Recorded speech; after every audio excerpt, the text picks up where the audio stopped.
All right, hi, welcome again. Glenn Pash here on another episode of the PCG Podcast. We are in Austin, Texas at the Digital Marketing Strategies Conference. I am so happy that I get a chance to sit down with my good friend here, Darren Wade.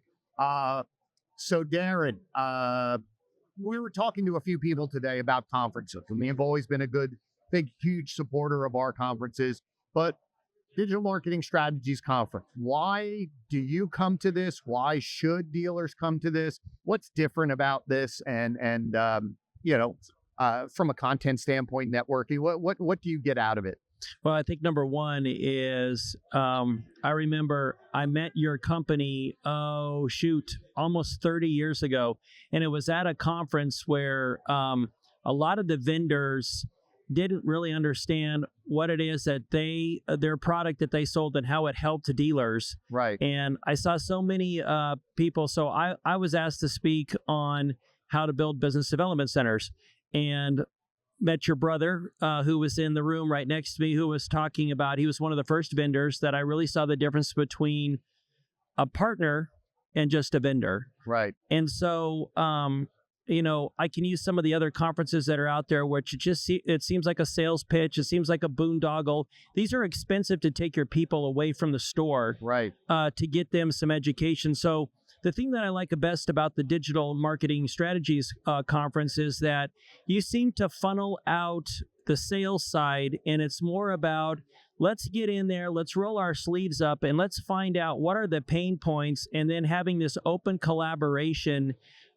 with the dealers and the vendors to actually take it to the next level. So this conference is one of the only ones that I've seen in the digital space that has the time devoted to literally doing about a 45-minute presentation, but then the questions and answers, right, and literally the networking deals that we have in between. Yeah, I think and that makes me feel happy and my brother, but the last few people we've talked to, they've said the same thing. They said it's finding other like-minded dealers that are thinking the way I am, or we're trying to get to where I want to be. The hands-on type of education. It isn't just let's talk. It's we have certain workshops where it's let's open up the computer. Let's go in your analytics. Let's get this fixed.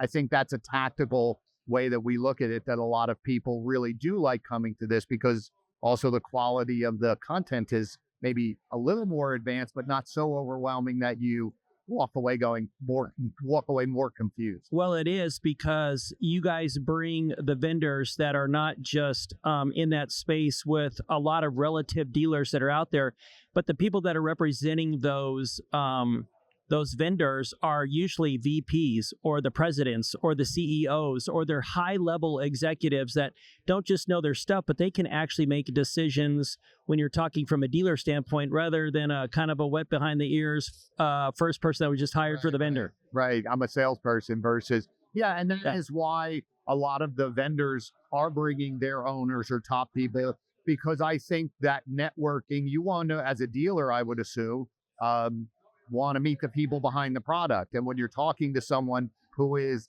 that level, they understand also what you're going through as a leader in your sport. So let's pivot. So from a marketing perspective, and from just from running the dealership as we're heading into the tail end or second half of 2024, what are you feeling in terms of the market? What's your focus of marketing through the rest of the year? Is there anything specific that you're targeting?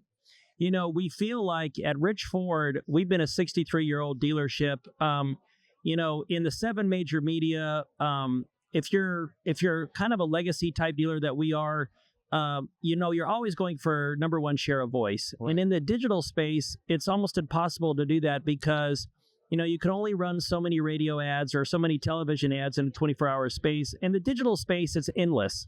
So you could actually be dumping your money down a large hole. And after being an operator in multiple markets, tier 1, tier 2 markets, they are all different. And I saw, like in the Atlanta market, spending your money on 7 major media is just like blowing it into the wind. So the digital space is so important, and it's so different.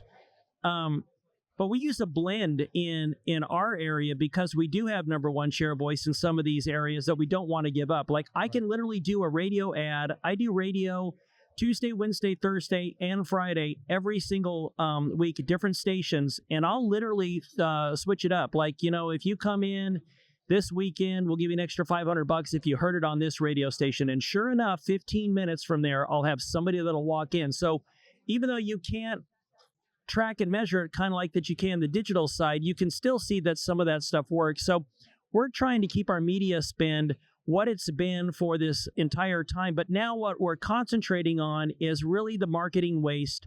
What are the different tools, the different technologies? And it's already changed in just 12 months on how we can get a little bit more granular on not necessarily spending less money in the digital space. It's knowing where we can free up some budgets so that we can be a little bit more tactical. Seeing how Google and G4 Analytics is changing that, giving us better tools in order to do that. But also some of the vendors that are coming out in that space.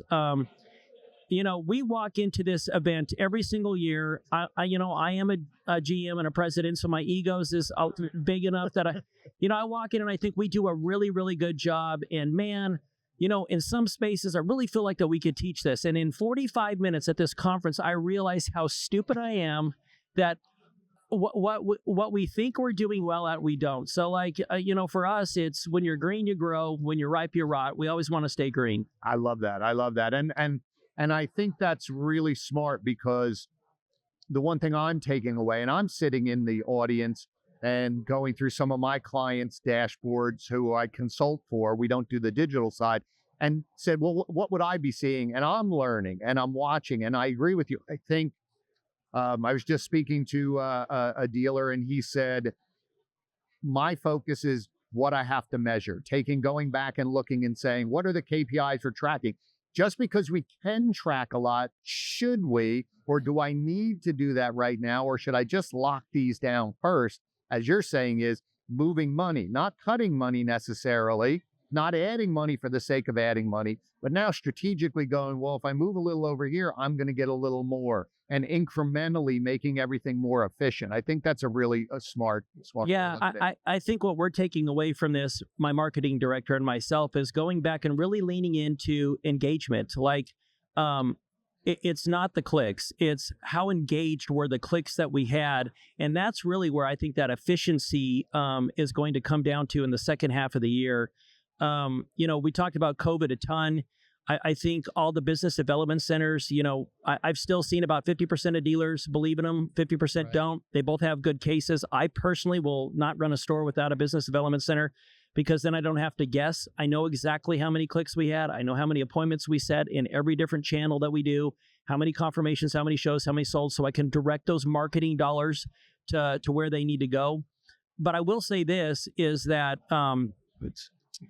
during COVID, I think all of our business development center people really struggled making money, because there weren't that many opportunities to get customers appointments, hard appointments set that would show, because you just didn't have the inventory. Right. Now that the inventory is coming back, your business development center people should be getting a little bit stronger. Yes. Because they've got the inventory to do that, which means that we actually have to go back, just like what we do on the sales floor. And I know you're real good at teaching that as well, Glenn, is that the 10-step sales process isn't a 5-step.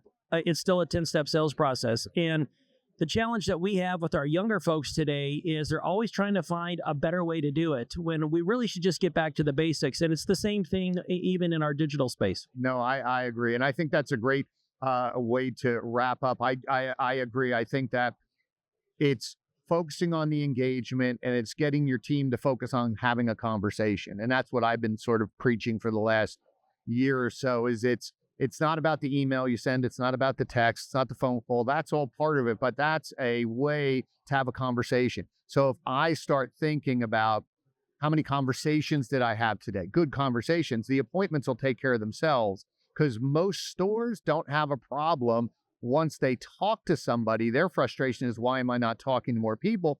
But you're not trying to have a conversation. You're trying to complete a task, so the owner, the BDC manager, doesn't go, did you make your 100 calls and did you do this? But if I said, I need you to have 10 good conversations, you'll set 4 appointments, 2 will show up, you'll sell a car every single day. Go have 10 conversations. Then your brain goes, well, is this the best time to call you? Versus, I got to check the box. Absolutely. Sometimes we forget there's a human being behind that click or behind that email address. Like you're saying, most of them, it depends on where you were. They were home. Everybody's back at work. Most of the people back at work. So I don't think they can take a call at 10 o'clock. They'll answer your text, but then call them at lunch when they get. Once that's you start thinking that way, I see people treating people because it's now that person.